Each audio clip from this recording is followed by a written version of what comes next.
to say, you guys nailed that start. How satisfying was that?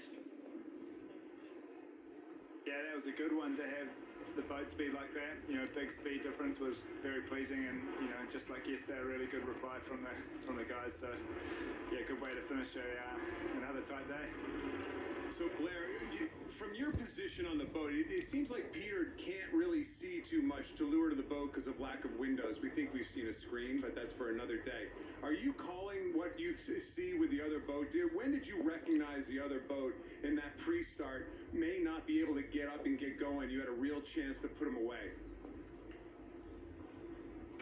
Yeah, I'm actually on the same side as Pete, so see about as much as him to Luvill, maybe a bit less. So yeah, no, the guys that were down there did a great job. Joshy and Lenny, you probably get some of those comms, but Josh's comms you might not get. But yeah, there's put a heck of a lot of work into that, and they called that one beautifully. And yeah, the boat obviously had that big speed difference at the start like that. Very pleasing.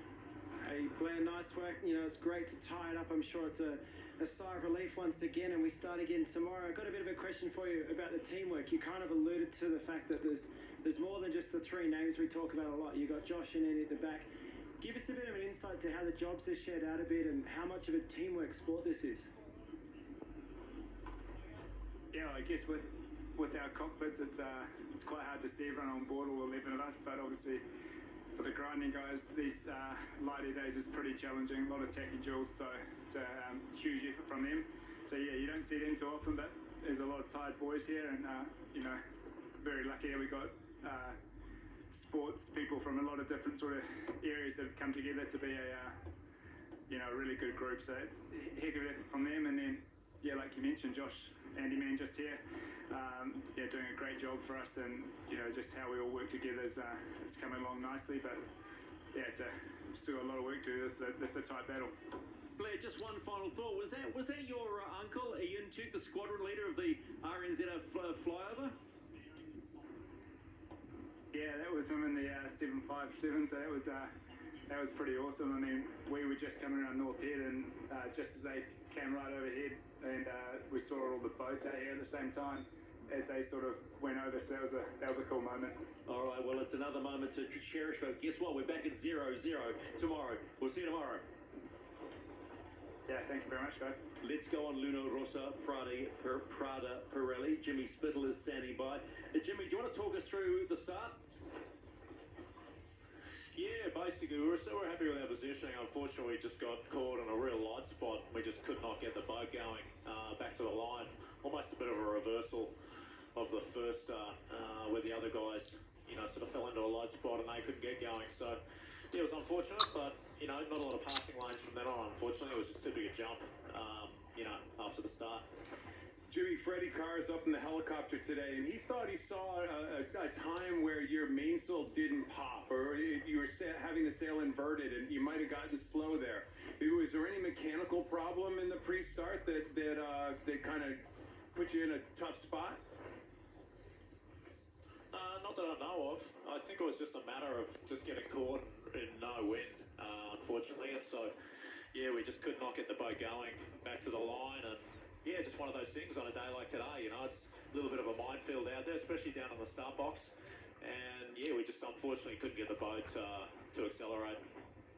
Yeah, Jimmy, it looked like obviously a bit of a tough start. A bit more of a big picture question for you here. You know, it's a real mental game going on there right now, and I can imagine there's a bit of pressure, you know, with the helmsman trying to, you know, win these starts. How are you going to get some momentum? How are you going to win 2 races on one day? What's the goal? Well, the goal is always just to win one at a time. You know, we're not looking too far ahead. You know, each day we sort of come in and try to focus on the one ahead, and just like we did that one. So there'll be quite a lot of lessons learned from both races today, and, you know, technique. And yeah, we'll go back, as well, I'm sure, the other guys, and really just try and come back again fighting and stronger, ready to roll. One final thought, Jimmy. This is a hell of an America's Cup match, isn't it? It's what we live for. I mean, this is what it's all about. Great sporting battle, great to see all the spectators, the Air Force come out this morning. It was, yeah, all in all, a great day. We're back to even, and yeah, can't wait for tomorrow. Thanks, bud. Yeah, tomorrow's going to be another big day. It's certainly been tit for tat at the moment. It's you win one, I'll win one, I'll knock you down, then you get up and knock me down, and one team can't get off the foils, the next one can't get up on the foils. Let's check out our Steinlager highlight of the day, and I am sure Emirates Team New Zealand fans will all agree it came in race 2 today. The nation on tender hooks as Peter Burling completely dominated the pre-start, burning off Luna Rossa to take a commanding lead off the line of over 500 metres, and that was essentially it. So is it as simple as that then? You get into a sort of patch area where the wind is light and race over?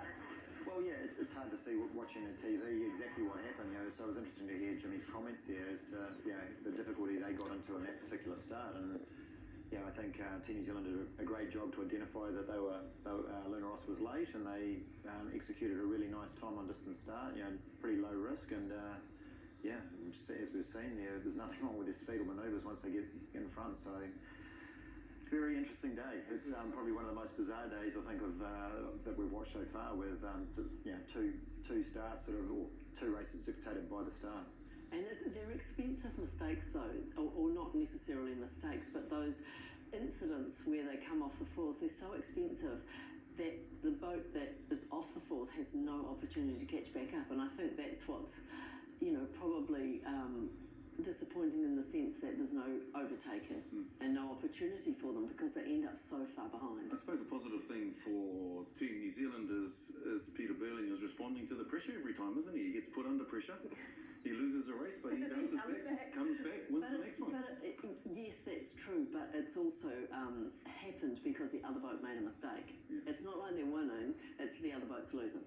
Yeah, and it's happened in both races today. Well, let's go and see what Jesse thinks. He's out on the water.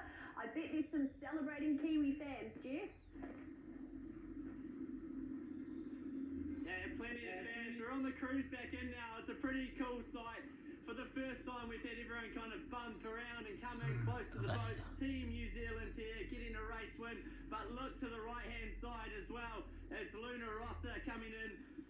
I tell you guys, it was so hard out on the water today. That first race, such disappointment. But to bounce back in race number 2 has just been special. Like I said earlier, the biggest flotilla today, and they are all cheering on Emirates Team New Zealand as they head on home. Awesome work today, Jesse. Thanks a lot, mate, for your contribution. Now, Dino, we can't keep going 2-2-2, 1 for 1, can we? We eventually have to win 2 in a row so that we can be the first to 7. If not, Luna Rossa is going to be the first to 7. Yeah, it would be great to see Team New Zealand come out tomorrow and get a win straight off the bat. It's obviously playing catch up. It does wear you down after a while, and so I think it'd be nice to